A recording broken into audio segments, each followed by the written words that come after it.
আপনি কথা বলতেছিলেন? ভাবি ফোন দিছিল, তাই কথা বলছিলাম।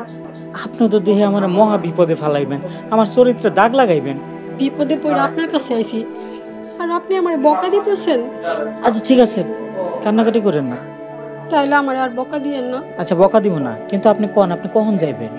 যদি এই খারাপ পোলার লাগে আমার বিয়া না দেয়, তাহলে আমি বাইতে যাবো। তাহলে আমি এক কাম করি, আমি আপনার বাড়িতে গিয়া সবাইরে বুঝায় কই যে আপনারা জানে ওই পোলার লগে বিয়া না দেয়। না না না, তাহলে তো আপনি পয়সা যাবেন। তাহলে আমি কি করব এটা তো কইবেন। আচ্ছা আমি দেখি কথা কয়া কিছু সমাধান করতে পারি কিনা।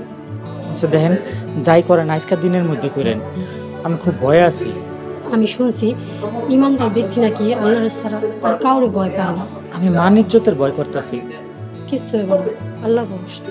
মসজিদে খুতবা শুরু হয়ে গেছে, আমার নামাজ পড়তে যাইতে হবে, আমি যাই। আপনি কিন্তু ঘরে কোনো আওয়াজ করেন না, পারলে নামাজটা পড়ে নিয়ে আসি। আসসালামু আলাইকুম।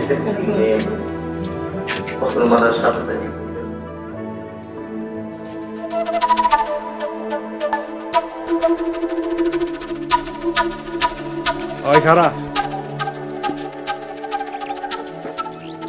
ও তুই কি রে, তুই আমাদের খুঁজ পাইছস? এখনো পাই নাই, তাই ফোন খুলছি তো ভাবি লগে ফোনে কথা হয়েছে। কি জানাত ফোন খুলছে আর আমি জানি না?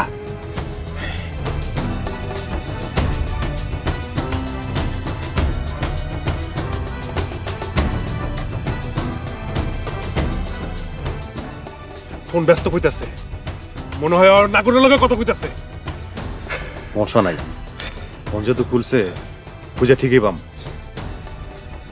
আমার ওরে লাগবই, যেমনি হোক আমার ওরে লাগবো। আমি কিচ্ছু জানি না, আমার কিছু ভালো লাগতেছে না। তুই কেমন করতেছস? ঠিক আছে দোস্ত, এসব কথা খুঁজে ভালো লাগতেছে না, চল থানায় একটা জিডি করে আস।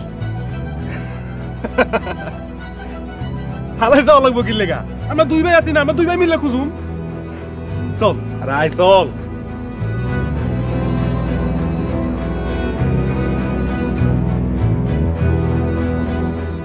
কিরে কারা ঢুকা আয়। জান্নাত, তোমার ভাই কিন্তু পুলিশের কাছে যাইব, যেমনি হোক তোমারে কিন্তু খুঁজে বাইর করব। যেদিকে মন চায় ওদিকে যাও, আমি ওই পোলারে বিয়া করবো না। এখন তুমি আসো কই? ঠিকানা কও। আমি অনেক দূরে আছি। সত্যি করে কও তো জান্নাত, তুমি কোন পোলা লাগে গেছো? আমি কোনো পোলার লাগে যাইনি ভাবি। তাহলে ঠিকানাটা বলো। আমি ঠিকানা কইতে পারবো না। জান্নাত, তোমার ভাই যে কি করব, মান সম্মান সব কিন্তু শেষ করে ফেলাইছো।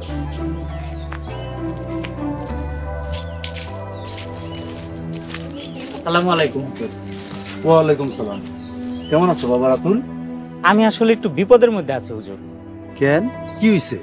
আপনি তো জানেন আমি মফিজ চাচার বাড়িতে থাকি, খাই, এর বিনিময়ে হ্যার বাচ্চা দুটারে পড়াই, নিজেও পড়ি।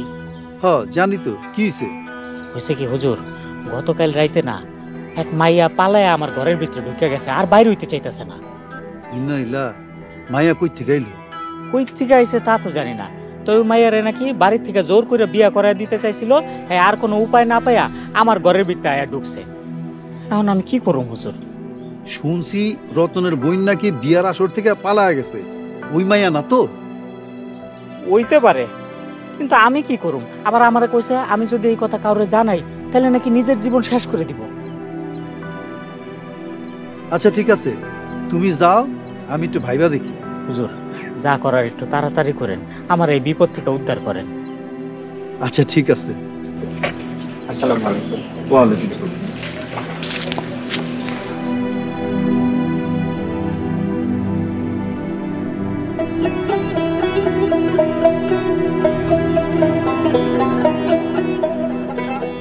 অসুর মা, আবার কি হয়েছে? দেখো পিছনে কে জানি কথা কয়, নিজে কান শুনো। এই ভিতরে কে? কে কথা কয়? তুই এনে খারাপ, আমি তোর আব্বারে ডেকে লই। ও আব্বারে নিয়ে আও। খারাপ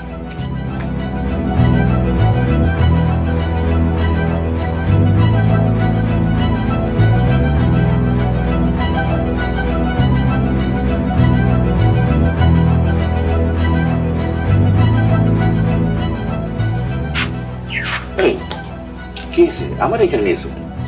হুজুরের ঘর থেকে না মায়া মেশের কথার আওয়াজ আইতেছে। এসব তুমি কি কও? রাতুলের ঘর থেকে মাইয়া মাসের কথা শোনা দেবো কেন? তাছাড়া আমি যত ধরনের রাতুল তো ভালো ছেলে। আরে আমরা তো জানি রাতুল ভালো পোলা, কিন্তু সত্যি সত্যি আওয়াজ আইতেছে, আমি নিজে শুনছি। বাবা আমিও